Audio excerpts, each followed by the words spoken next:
और हिमाचल प्रदेश के नगरोटा में केंद्रीय गृह मंत्री अमित शाह क्या कह रहे हैं, सुन लेते हैं।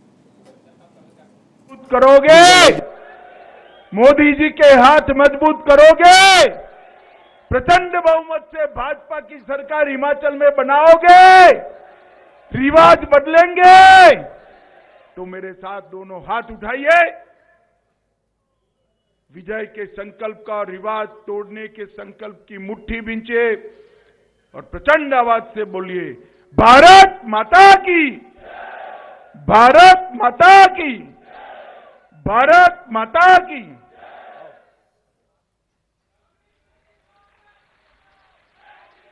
सीधी तस्वीरें देख रहे हैं, नगरोटा में चुनावी सभा को संबोधित कर रहे थे केंद्रीय मंत्री अमित शाह और वो कह रहे हैं कि रवायत जो हर साल 5 साल में बदलती रही है, रवायत यहां पर है कि हर 5 साल में सरकार बदलती रही है, उस रवायत को तोड़ना है और इसके लिए आम लोगों को भी संकल्प दिलाया है। भारी भीड़ यहां पर आप नगरोटा की तस्वीरें देख पा रहे हैं, यहां पर महिलाएं हैं, बुजुर्ग हैं, बच्चे हैं और चुनावी सभा को संबोधित कर रहे थे अमित शाह। और थोड़ी देर पहले की तस्वीरें हम आपको दिखा रहे हैं, शिमला की तस्वीरें हैं जहां पर बीजेपी के राष्ट्रीय अध्यक्ष JP Nadda door to door campaign कर रहे हैं, वहां पर लोगों से संपर्क कर रहे हैं, लोगों के बीच बीजेपी का जो संकल्प पत्र है उसको अंकित जो पैम्फलेट है वो अपने हाथों से बांट रहे हैं। बिल्कुल, देखिए अभी हम बात भी कर रहे थे कुंदन इसी बात के लिए कि ये बीजेपी के राष्ट्रीय अध्यक्ष हैं जो लगातार किस तरीके से डोर टू डोर कैंपेन कर रहे हैं, लगातार वो ग्राउंड में बने हुए हैं, लगातार अपनी उपस्थिति दर्ज करा रहे हैं, लगातार ये बताने की कोशिश कर रहे हैं कि देखिए भारतीय जनता पार्टी का एक एक कार्यकर्ता कितना महत्वपूर्ण है और कितनी जरूरत है इस वक्त हिमाचल प्रदेश में चुनाव के रंग और रोगन को ठीक करने के लिए, या यूं कह लें कि चुनावी मौसम में अपने आप को चुस्त दुरुस्त दिखाने के लिए, अपनी टीम के साथ मजबूती दिखाने के लिए ये तमाम कोशिशें दिखानी चाहिए। और इसीलिए भारतीय जनता पार्टी के जो सबसे वरिष्ठ नेता हैं, आप ये कह सकते हैं दावे से कि इस वक्त राष्ट्रीय अध्यक्ष हैं, वरिष्ठता उनकी बरकरार है, इसको देखते हुए उन्होंने जिस तरीके से लगातार कैंपेन किया है और खास तौर पे डोर टू डोर कैंपेन जो कर रहे हैं, जो पर्चियां हाथों में लेकर बांट रहे हैं, मुख्यमंत्री भी उनके साथ दिख रहे हैं। आप सोचिए कि इससे कितने हौसले बुलंद होंगे उन तमाम कार्यकर्ताओं के, जिन कार्यकर्ताओं के कंधों पर ये पूरी जिम्मेदारियां हैं। हमारी दो सहयोगी भी हमारे साथ है, मीनाक्षी रजत और चारुल शर्मा। मैं सीधे चारुल के पास जाऊंगा। चारुल, आपने बात जो की थी कि राष्ट्रीय अध्यक्ष के प्रचार प्रसार से कितना असर पड़ता है, कितना बूस्टअप होता है कार्यकर्ता वहां का, तो इसको कैसे देखती है आप? इससे कम से कम ये तो मुझे ऐसा लगता है, अगर एक पार्टी का राष्ट्रीय अध्यक्ष अगर सड़कों पर दिखाई दे, गली गली दिखाई दे, उससे कार्यकर्ताओं में जोश बढ़ता है। बिल्कुल, देखिए आशिफ जी, सबसे अहम चीज़ है जिसका हमने पहले भी जिक्र किया था कि अब वक्त बदल चुका है, चुनाव में तरीका बदल चुका है। देखिए पहले बैलेट पेपर हुआ करते थे, लेकिन आज देखिए ईवीएम आ चुकी है, यानी चुनाव का तरीका पूरी तरह से बदल चुका है। अब नेता अगर स्टेज पर भाषण देकर ही चले जाएंगे और जनता के सामने नहीं जाएंगे तो शायद जनता को मनाना मुश्किल है। पहले चीजें अलग थी, अब चीजें अलग हो चुकी हैं, टेक्नोलॉजी इतनी आगे बढ़ चुकी है। आप एक चीज अगर नेता गलत दे दे तो तुरंत सोशल मीडिया पर उसे ट्रोल कर दिया जाता है। यानी जमीन पर भी आपको मजबूत होना है, सोशल मीडिया पर भी आपको मजबूत होने की जरूरत है और ये बात अब हर पार्टी समझ चुकी है। ऐसा नहीं है कि भारतीय जनता पार्टी ही अनोखी ऐसी पार्टी है जो कि जिसके बड़े बड़े स्टार कैंपेनर जो हैं जनता के पास जा रहे हैं। बिल्कुल, हर पार्टी एक सवाल आपने मुझसे किया था, मैं उस सवाल का है। जवाब भी आपको देना चाहूंगा। आपने एक सवाल किया था जब ब्रेक से पहले हम बात कर रहे थे कि आपने कहा कि हिंदुत्व कार्ड खेलना क्या बीजेपी की ये आवश्यकता है, बीजेपी की मजबूरी है या फिर बीजेपी की जरूरत है? देखिए एक बात समझिए, सबको अपने अपने कोर वोटर को खुश रखने की सबसे बड़ी चैलेंज होती है, कोई भी पॉलिटिकल पार्टी हो। देखिए आम आदमी पार्टी हो, कांग्रेस हो, बीजेपी हो, जो वहां 3 पार्टियां जो प्रमुख पार्टियां जो हैं जो चुनाव लड़ रही हैं, आप जरा सोचिए, कांग्रेस पार्टी को अपने परंपरागत वोटर को खुश रखना है तो उनके लिए वो उस तरीके के वादे दे रहे हैं, क्योंकि उनको पता है कि बेरोजगारी कितना बड़ा इशू हो सकता है, महिलाओं के लिए कितने बड़े सारे चीज़ें उनको ठीक करने हैं, महिलाओं के लिए कितने चैलेंज होते हैं, पहाड़ी राज्य है उसके तमाम चीज़ों को देखते हुए। दूसरी तरफ आम आदमी पार्टी, क्योंकि दिल्ली में जब आई, ये कुंदन मीनाक्षी दोनों इस बात से सहमत होंगे, आप भी सहमत होंगी कि दिल्ली के में आज सरकार बनाने के पीछे उसके सबसे बड़ी जो योजना थी वो था कि फ्री बिजली और फ्री पानी देने का। तो ये आप सोचिए कि वो अब आज के डेट में वो रेवड़ी पॉलिटिक्स कही जाती है, ये उनका तरीका है चुनाव लड़ने का। उसी दूसरी तरफ भारतीय जनता पार्टी का जो सबसे बड़ा और सबसे मजबूत कैडर है वो हिंदुत्व को मानने वाला है। इसमें कहीं दो मत नहीं है कि वो सॉफ्ट हिंदुत्व कह लीजिए या हार्ड हिंदुत्व कह लीजिए, वो हिंदुत्व के लाइन से इधर से उधर नहीं होना है। इसीलिए आप सोचिए कि आज जब संकल्प पत्र जारी हुआ उसमें भी उन्होंने वो दो बड़े मसलों को रखा है जिनसे साफ तौर पे उनका सरोकार है। वो साफ तौर पे कह रहे हैं कि कॉमन सिविल कोड को भी लागू करेंगे और धीरे से ही सही, लेकिन बहुत ही हंगामे से न सही, लेकिन धीरे से सही तमाम जो वक्त की जमीनें जो इंक्रोच की गई हैं उसको भी रिलीज कराएंगे। मीनाक्षी, आशिफ जी, इसमें सबसे अहम चीज ये भी है कि अगर हम देखें जनाधार की बात करें। मीनाक्षी, मैं चारुल के बाद आपके पास आता हूँ। चारुल जी, आशिफ जी, इसमें सबसे अहम चीज ये भी है कि अगर हम हिमाचल प्रदेश की बात कर लें तो आज तक कोई भी मुस्लिम विधायक जो है वो विधानसभा नहीं पहुंचा है। इसलिए बीजेपी अपना जो कोर एजेंडा है हिंदुत्व, उसके जरिए हर बार हर राज्य में चुनाव में तो उतरती है, लेकिन वो ये भी जानते हैं कि अगर हम देखें तो 2 से 2.5 लाख ही मुस्लिम वोटर्स हैं, यानी वो जानते हैं कि उनका टारगेट कौन है और उस टारगेट को ध्यान में रखते ही मैनिफेस्टो में देखिए पहाड़ी राज्यों में, बिल्कुल चारुल, पहाड़ी राज्यों में इसका फायदा बीजेपी को मिलता रहा है, चाहे उत्तराखंड की बात कर ले या फिर हिमाचल की। मीनाक्षी, आपका कोई सवाल? आशिफ जी, देखिए यहाँ पर एक बात हमें ये भी समझना होगा कि अब वो वक्त चला गया। चारुल भी इस बात का लगातार जिक्र कर रही है कि आप मंच पे आएंगे, बोलेंगे, 4 चुनावी घोषणा करेंगे और चले जाएंगे। जनता सशक्त हुई है, आपको जनता के बीच में आना पड़ेगा, आपको बताना पड़ेगा आपने 5 साल में क्या किया है और आप अगर उतरेंगे। मैं आपको अभी करेक्ट कर रहा हूँ, आप दोनों लोगों को, हो सकता है कि आप लोगों के सुनने का फर्क हो, यही बात दोनों लोग आप कह रहे हैं, दोनों की बातों का एक ही सार है कि अगर आपको अपने वोटर को अपने वोट में तब्दील कराना है तो उसके लिए आपको मेहनत करनी पड़ेगी, ग्राउंड पे उतरना पड़ेगा, आपको रियलिस्टिक चीजों को जानना पड़ेगा। बिल्कुल आशिष जी, मैं यही समझना चाहती हूँ क्योंकि हमारे साथ यहाँ न्यूज रूम में हमारे सहयोगी भी मौजूद है, प्रवीण मौजूद है, उनसे हम ये समझ लेते हैं कि जब आप जनता के बीच में जाते हैं,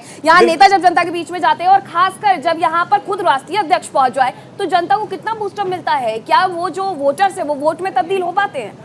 जी देखिए, अगर राष्ट्रीय अध्यक्ष की बात करें, सबसे बड़ी बात तो ये है हिमाचल वासियों के लिए कि जो भारतीय जनता पार्टी देश की सबसे बड़ी पार्टी है, तो उनके जो राष्ट्रीय अध्यक्ष हैं वो हिमाचल प्रदेश है, तो कहीं ना कहीं एक चेहरा वो भी फैक्टर करता है। दूसरा जो केंद्रीय मंत्री अनुराग ठाकुर वो भी जो है हिमाचल प्रदेश है, तो उनका एक वोट मांगना और जो है ग्राउंड स्तर पे जाना, वो जो काम को और नाम को दोनों को जो है अलग अलग कर देता है, क्योंकि ये उन लोगों पे ये विश्वास होता है क्योंकि अगर हिमाचल प्रदेश के 2 ऐसे बड़े नेता जो राष्ट्रीय स्तर पर राज कर रहे हैं तो उसमें जो है प्रदेश का एक नाम जो है मतलब वो रोशन कर रहे हैं, तो लोगों का जनता का जो मुद्दों के ऊपर जो बात करते हैं तो कहीं ना कहीं उसमें जो मुद्दे हल्के पड़ जाते हैं। अच्छा, बिल्कुल प्रवीण, मीनाक्षी, मैं एक सवाल लेना चाहता हूँ प्रवीण से। प्रवीण, हमें बताइए कि हर 5 साल में सरकार बदलने के पीछे वजह क्या दिखती है? आप चूंकि वहां से बिलोंग करते हैं, वहां की ग्राउंड रिपोर्ट आप बहुत अच्छे तरीके से हमारे दर्शकों तक समझा सकते हैं। मैं ये जानना चाहता हूं, हर 5 साल में सरकार बदल क्यों जाती है? क्या लोगों की आकांक्षाएं, उम्मीदें पूरी नहीं हो पाती इस वजह से? और इस बार की स्थिति क्या है? क्या पिछले 5 सालों में परसेप्शन क्रिएट हुआ है बीजेपी की सरकार को लेकर के, जिसके आधार पर बीजेपी दोबारा से सत्ता में आने की बात कर रही है, दावा कर रही है, वादे कर रही है? क्योंकि जी देखिए, हिमाचल की बात करें तो हिमाचल जो है एक पहाड़ी राज्य जो है हिमाचल को कहा जाता है, और अगर इस बार जो है हिमाचल प्रदेश में जो है बीजेपी सरकार जो है मिशन रिपीट की जो बात कर रही है, रिवाज बदलने की बात कर रही है, उस पर ये माना जा रहा है कि क्योंकि वहाँ पे जो है एक जयराम ठाकुर के नाम पे जो अभी हिमाचल प्रदेश में जो बीजेपी जो है चुनाव लड़ रही है, तो चुनाव लड़ने का मेन मुद्दा उनका ये था कि पिछली बार जो कांग्रेस के जो कदावर नेता थे वो कहीं ना कहीं जो है चुनावों में हार चुके थे, और इस लेवल पे जो बीजेपी के नेताओं ने जो है बिल्कुल ठीक है, बिल्कुल प्रवीण, बिल्कुल हम आपके पास फिर से लौटेंगे। मीनाक्षी, और हम सीधे अब बिल्कुल प्रवीण सही कह रहे हैं, प्रवीण ने ग्राउंड रिपोर्ट की है, तमाम चीज़ों को इकट्ठा किया है कुंदन, लेकिन एक सवाल का जवाब दीजिए। आप तीनों लोगों से मेरा बारी बारी ये सवाल होगा कि आप ये बताइए कि आप लोगों ने जितने अभी हमने तमाम जो रिपोर्ट के आधार पे जो हिमाचल चुनाव को हमारे जो ग्राउंड जीरो के हीरो कवर कर रहे हैं और आप लोग यहाँ से जो लगातार मेहनत कर रहे हैं, क्या लगता है आपको पिछले बार के चुनाव से इस बार का चुनाव किन मुद्दों पर लड़ा जाएगा और क्या क्या भिन्नता होगी? सबसे पहले कुंदन, फिर चारुल, फिर मीनाक्षी। में यह सवाल है, देखिए, मुझे लगता है कि बीजेपी और खासतौर पर प्रधानमंत्री नरेंद्र मोदी जो है पहाड़ी राज्यों पर ज्यादा फोकस है, उनकी बहुत सारी पॉलिसीज भी हैं और पहाड़ी राज्यों को एक साथ मिलाने के उस पर हालांकि बहुत काम नहीं हुआ, लेकिन अलग अलग स्पेसिफिकली अगर आप देखेंगे आशिफ जी, तो वहां पर पहाड़ी राज्यों पर बहुत फोकस रहते हैं, वहां को लेकर के मीटिंग करते रहते हैं, वहां के विकास कार्यों का जिक्र करते रहते हैं। चुनाव का ऐलान जब नहीं हुआ था तब भी हिमाचल प्रदेश को लगातार गिफ्ट देते रहते हैं, सौगात लेकर के प्रधानमंत्री पहुंचते हैं। देखिए, दो चीज बहुत इंपॉर्टेंट है। एक तो वहां पर जो काश्तकार हैं, जैसा कि प्रवीण ने भी बताया, 17 विधानसभा क्षेत्र ऐसे हैं जहां पर आप सीधे तौर पर काश्तकार, सेब के जो काश्तकार है, जो किसान है, उन पर इंपैक्ट करता है, इसलिए घोषणा पत्र में उनका भी जिक्र है और उनको फायदा पहुंचाने की बात कही जा रही है। जीएसटी में पैकेजिंग पर जीएसटी को कम करने की बात हो रही है। इसके अलावा बेरोजगारी सबसे अहम मसला है, चाहे उत्तराखंड की बात कर लें, चाहे आप हिमाचल प्रदेश की बात कर लें, चाहे जम्मू कश्मीर की बात कर लें। जो पहाड़ी राज्य हैं वहां पर बड़े औद्योगिक यूनिट नहीं लगा सकते हैं, तो वहां पर छोटे छोटे जो उद्योग हैं वो बेहद महत्वपूर्ण है। इसका जिक्र, स्टार्टअप का जिक्र, होम स्टे का जिक्र अनुराग ठाकुर आपसे बातचीत करने के दौरान, हमसे बातचीत करने के दौरान कर रहे थे। तो छोटे छोटे पॉइंट को बीजेपी ने उठाया, उसके आधार पर जीत सुनिश्चित करना चाहती है बीजेपी। बिल्कुल चारुल।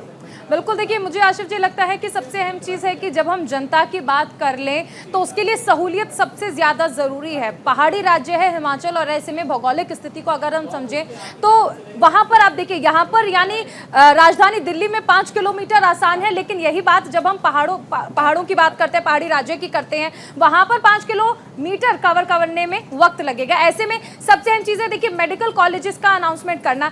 पहले पहाड़ी इलाकों में समस्या होती थी कि अस्पताल बहुत दूर हुआ करते थे, जिस वजह से कई सारे जो गंभीर स्थिति में मरीज होते थे उन्हें दम तोड़ना पड़ता था। ऐसे में ये एक सहूलियत देने की बात कही जा रही है। ये कुछ छोटी छोटी चीजें हैं जिन पर कवर किया जा रहा है। कुंदन ने जिस तरह कहा, हिम स्टार्टअप योजना का जिक्र करना, यह भी एक ऐसा पॉइंट हो सकता है क्योंकि बेरोजगारी बहुत ज्यादा है। इसके साथ ही स्कूल, पहले आपने देखा था कि चुनावी मुद्दे अलग होते थे, इस बात का श्रेय जरूर आम आदमी पार्टी को दिया जा सकता है कि पहले ये मुद्दा बनता था कि आप स्कूल पर लड़ाई क्यों नहीं करते हैं, आप अस्पतालों पर बात क्यों नहीं करते हैं, आप इंफ्रास्ट्रक्चर की बात क्यों नहीं करते हैं। तो अब आम आदमी पार्टी की एंट्री के बाद से ही सही, लेकिन कहीं ना कहीं चुनावी स्ट्रक्चर अब कुछ हद तक बदल चुका है। अब हिंदू मुसलमान से हटकर राजनीति होने लगी है और चुनावी मुद्दे बदल चुके हैं। इसीलिए अब आप देखिए कि जब मैनिफेस्टो का जिक्र किया जाता है तो हर पार्टी इस तरह हाईलाइट करती है कि हम हर जिले में इतने अस्पताल खोलेंगे, इतने स्कूल खोलेंगे, इतनी सीटें देंगे। बिल्कुल। अब मैं मीनाक्षी के पास जाऊंगा। मीनाक्षी, देखिए, यहाँ पर सबसे बड़ी बात यह कि भारतीय जनता पार्टी किसी भी राज्य को छोटा नहीं समझती है। जहां कांग्रेस ये कह करके निकल जाती है कि इतने बड़े नेताओं को एक छोटे से राज्य में आना पड़ता है,